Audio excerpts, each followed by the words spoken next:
Assalamualaikum warahmatullahi wabarakatuh.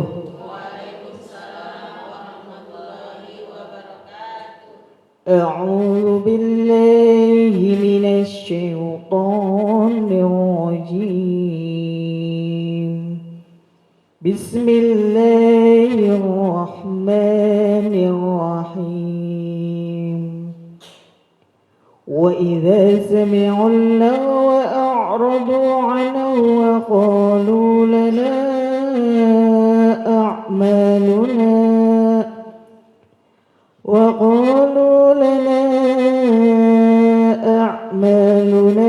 lakum a'malukum salamun 'alaikum la tabtaghil jahilin innaka la tahdi man ahbabta walakinna Allah yahdi man yasha'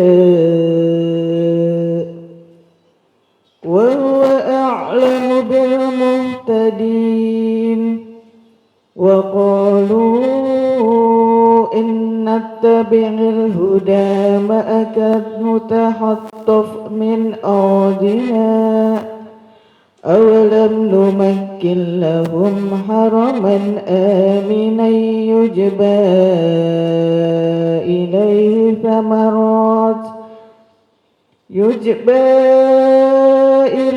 thamaratu kulli syai'in rizqan min ladunna walakinna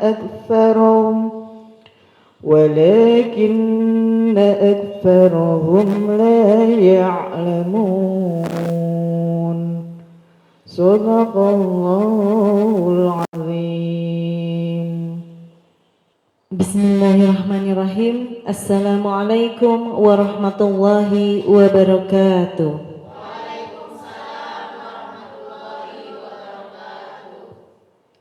Alhamdulillah wassalatu wassalamu ala rasulillah wala hawla wala quwwata illa billah amma ba'da.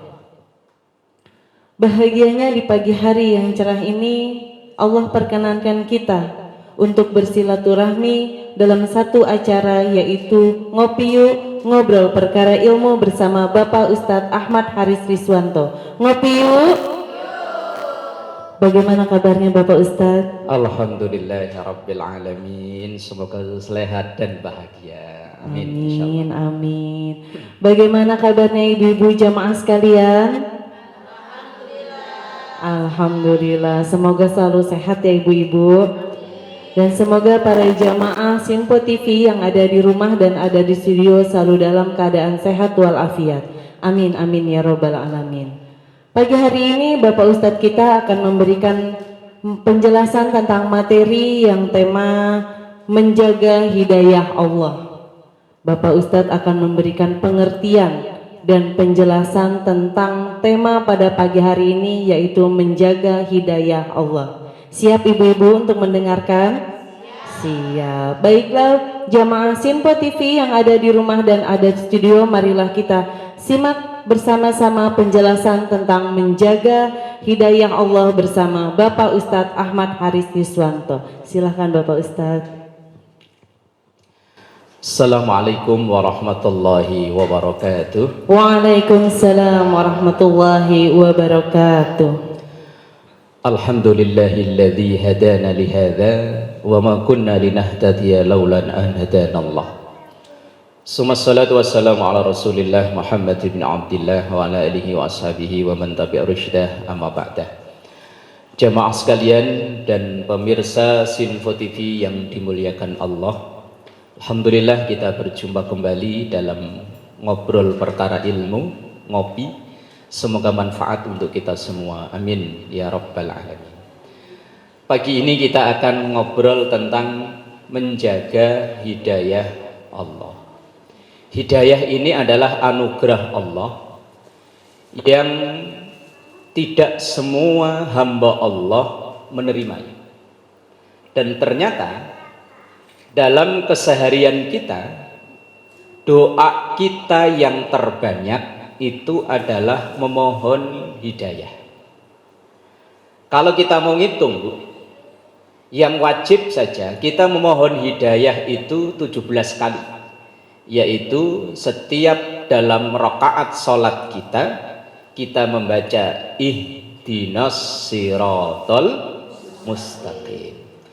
Ihdina, ya Allah, tunjukkan kepada kami, berikanlah hidayah kepada kami, as-siratal mustaqim, jalan yang lurus, jalan yang benar.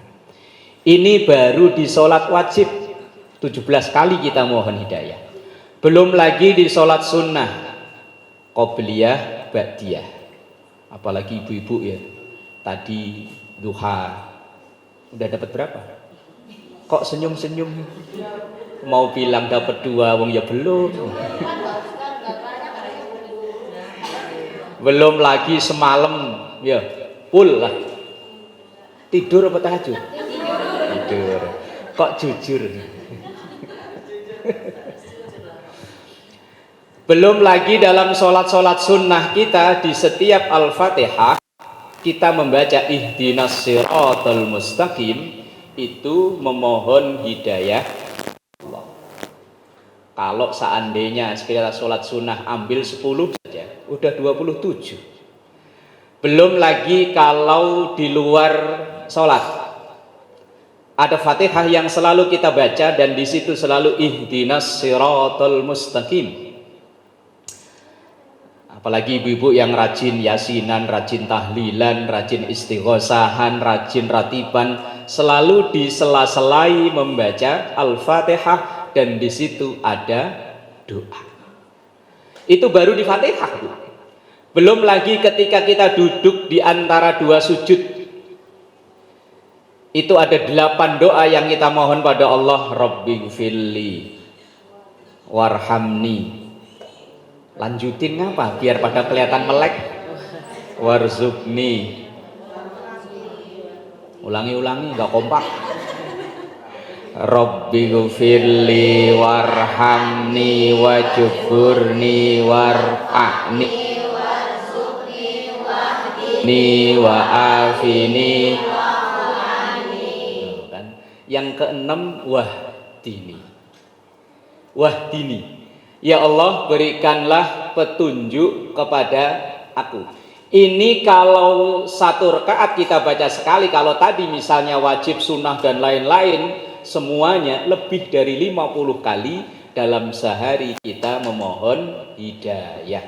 Itu secara tidak langsung adalah cara kita menjaga hidayah, yaitu dengan memohon agar hidayah ini selalu ada dalam diri kita. Karena hidayah ini tidak ada jaminan selamanya ada dalam diri kita.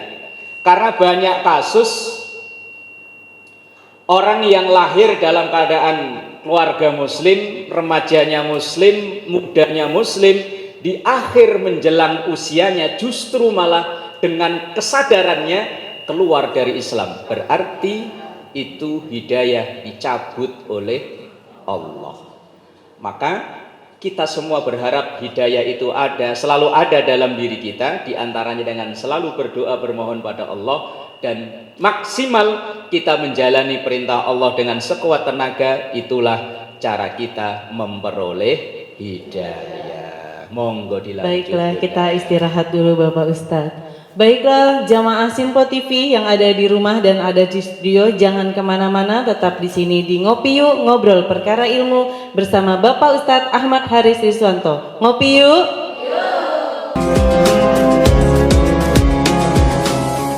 Terima kasih pemirsa Simpo TV yang ada di rumah dan ada di studio, masih tetap di sini di Ngopi Yuk Ngobrol Perkara Ilmu bersama Bapak Ustadz Ahmad Haris Riswanto. Ngopi yuk. Masih semangat ibu-ibu? Semangat ya. Sesi kali ini yaitu sesi tanya jawab bagi ibu-ibu yang ingin bertanya, para jamaah yang ingin bertanya tentang tema pada pagi hari ini, menjaga hidayah Allah kepada Bapak Ustadz. Silakan, insya Allah nanti akan dijawab oleh Bapak Ustadz. Silakan ibu yang ingin bertanya, ya tolong sebutkan namanya. Assalamualaikum warahmatullahi wabarakatuh. Waalaikumsalam warahmatullahi wabarakatuh. Saya Ibu Keisha asal Banjarnegara. Mau bertanya Pak Ustadz, apakah hidayah Allah diberikan kepada semua hambanya? Itu saja Pak Ustadz. Terima kasih. Wassalamualaikum warahmatullahi wabarakatuh. Waalaikumsalam warahmatullahi wabarakatuh. Nanti dijawab ya Bu sama Bapak. Silahkan Ibu yang ingin bertanya lagi, sebutkan namanya. Assalamualaikum warahmatullahi wabarakatuh. Waalaikumsalam warahmatullahi wabarakatuh. Mau bertanya Pak Ustadz, nama saya Ibu Lantiah dari Tulungagung, Jawa Timur.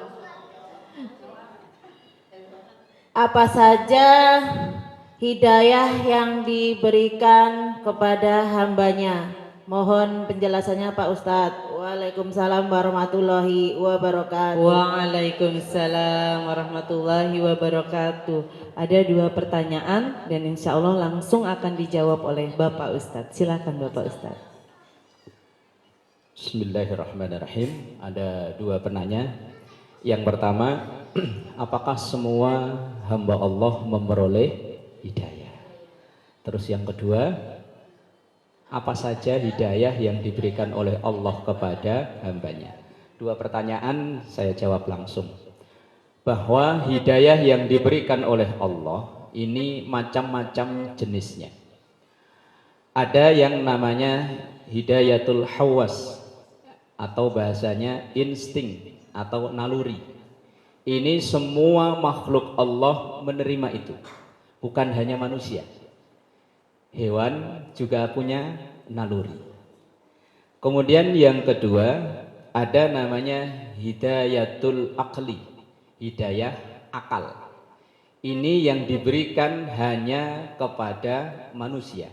Hewan tidak, hanya punya naluri tapi tidak punya akal.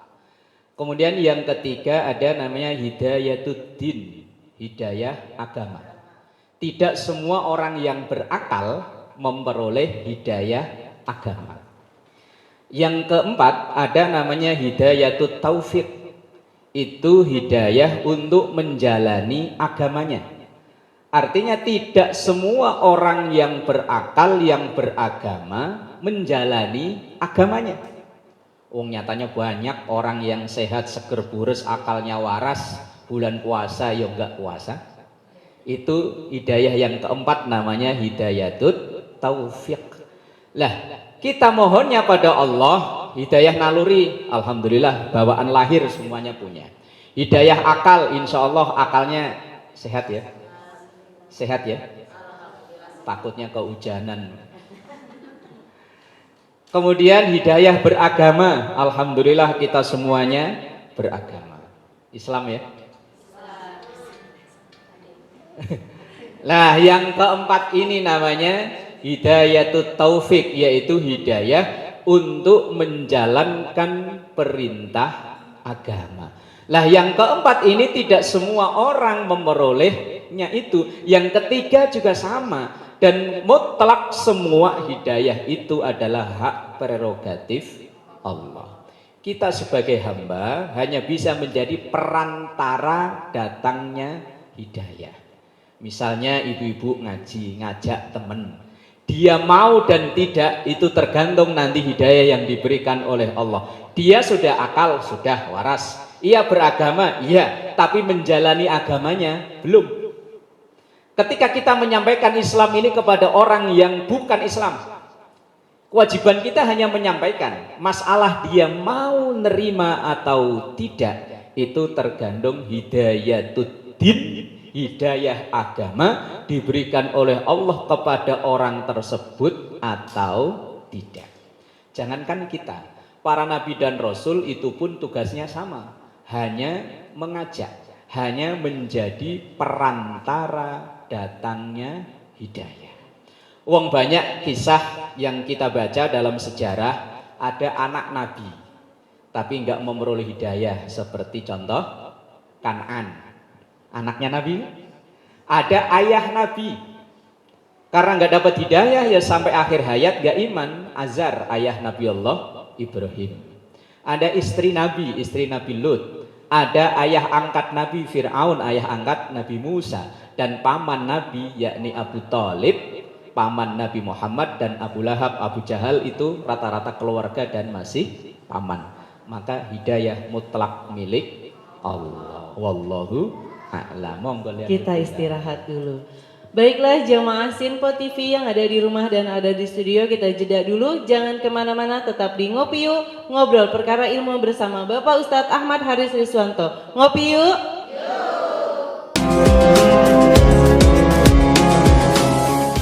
Terima kasih jamaah Sinpo TV yang ada di rumah dan ada di studio, masih tetap di sini di Ngopi Yuk, ngobrol perkara ilmu bersama Bapak Ustadz Ahmad Haris Riswanto. Ngopi yuk. Alhamdulillahirrabbilalamin, kita sudah berada di penghujung acara. Semoga apa yang Bapak Ustadz sampaikan bermanfaat untuk kita semua dalam kehidupan sehari-hari. Sebelum doa penutup, Bapak Ustadz akan memberikan kesimpulan pada tema pada pagi hari ini. Mohon maaf apabila ada kata-kata yang salah. Saya Suri Susanti undur diri. Wassalamualaikum warahmatullahi wabarakatuh.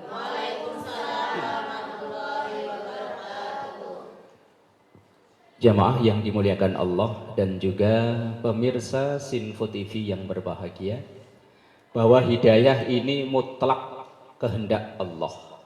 Manusia hanya menjadi perantara datangnya hidayah buat manusia lainnya. Para nabi dan rasul pun tidak bisa memberi hidayah kepada orang-orang yang dicintai. Di awal tadi saya contohkan ada Kan'an putra Nabi Nuh, ada Azar ayah Nabi Allah Ibrahim, ada Fir'aun ayah angkat Nabi Musa, ada Abu Thalib dan Abu Lahab pamannya Rasulullah Sallallahu Alaihi Wasallam. Mereka orang-orang terdekat Nabi. Mereka orang-orang yang dalam sehari-hari mungkin kebersamaan dengan Nabi begitu dekat, tetapi Allah tidak memberi hidayah kepada mereka. Maka mereka sampai akhir hayat, sampai diwafatkan oleh Allah, tidak dalam keadaan memperoleh hidayah. Tadi di ayat yang dibacakan surah Al-Qasas ini diawali dengan ketika Abu Thalib paman Rasulullah sekaligus besan plus paman, gimana nggak dekat ini dengan Nabi.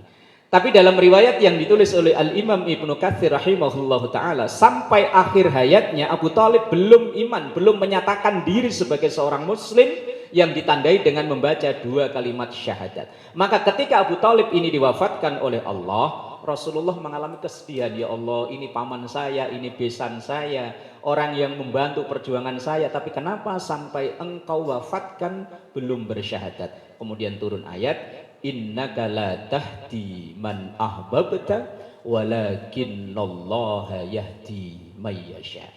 Innaka, sesungguhnya engkau wahai Muhammad, la tahdi, tidak bisa memberi hidayah, man ahbabta, kepada orang yang engkau cintai. Dalam konteks ini adalah Abu Thalib. Betapa tidak cintanya Rasulullah dengan Abu Thalib, paman besan, orang yang merawat Rasulullah saat mulai masih remaja. Tetapi walakinallah, akan tetapi Allah yahdi may yasha, akan memberi hidayah kepada orang-orang yang dikehendaki. Wa huwa a'lamu bil muhtadin, dan dialah Allah zat yang lebih tahu terhadap siapa-siapa yang memperoleh hidayah. Kita yang hidup di zaman ini, dihitung dari masa kenabian hampir 15 abad. Kita yang tinggal di Bekasi ini, kalau dihitung dari jarak lahirnya Islam dari Makkah, kemudian tempat diwafatkannya Rasulullah Madinah, ratusan kilometer, bahkan mungkin ribuan kilometer, kurang lebih 9 jam naik pesawat. Kalau naik odong-odong berapa lama? Tetapi hidayah Allah turun kepada kita, ini anugerah yang begitu luar biasa. Maka Allah akan menyesatkan kepada siapa yang dikehendaki dan memberi hidayah kepada siapa yang dikehendaki. Tidak menghitung kedekatan. Kalau hitung kedekatan, maka orang Mekah, Madinah nggak ada yang kufur, ternyata banyak. Kalau hitung jarak kedekatan, orang Bekasi kayaknya nggak ada yang iman, tapi ternyata, luar biasa kan. Ini adalah hak prerogatif Allah. Hidayah ini mutlak milik Allah, mau diberikan kepada siapapun yang dikehendaki oleh Allah. Ada hidayah yang diturunkan oleh Allah di tengah-tengah keluarga-keluarga yang memang justru orang-orang yang memusuhi Allah. Bapak emaknya pokoknya luar biasa zalimnya, tapi punya anak kadang lahir yang alim luar biasa. Ini menunjukkan bahwa mutlak diberikan kepada siapapun yang dikehendaki oleh Allah Subhanahu wa ta'ala. Maka dalam rangka untuk menjaga hidayah, tema obrolan kita pagi ini, yang pertama kita selalu berdoa, bermohon pada Allah, baik di dalam sholat maupun di luar sholat. Dalam sholat misalnya ketika Al-Fatihah, di luar sholat misalnya Al-Fatihah setiap kita baca. Di dalam sholat tadi ketika duduk di antara dua sujud ada 8 doa itu. Kemudian kita yang membiasakan kunut, Sami Allahu liman hamidah, kita angkat tangan kita, Allahumma, ya Allah berikanlah hidayah kepadaku di tengah-tengah orang-orang yang Engkau beri hidayah. Ini pertama. Yang kedua, kita terus menjalani perintah Allah sekuat dan semaksimal mungkin. Yang ketiga, kita jauhi segala yang dilarang oleh sama dengan sekuat dan semaksimal mungkin. Ini cara-cara kita untuk menjaga hidayah Allah yang ada dalam diri kita. Karena harapan kita sampai nanti kita mengakhiri kontrak hidup kita di dunia ini, kita masih dalam naungan hidayah dari Allah Subhanahu wa ta'ala. Amin ya rabbal. Nastaghfirullahaladzim lakal ma'bud ya dzal jalali wal ikram. Allahumma salli ala sayyidina Muhammad wa ala ali sayyidina Muhammad. Allahumma inna nas'alukal huda wat tuqa wal afafa wal ghina. Rabbana atina fid dunya hasanah wa fil akhirati hasanah wa qina adzaban nar. Sallallahu ala sayyidina Muhammad wa ala alihi wa sahbihi wa sallam. Walhamdulillahi rabbil alamin. Astaghfirullah Rabbal baraya, astaghfirullah minal khataya, astaghfirullah Rabbal baraya, astaghfirullah minal khataya.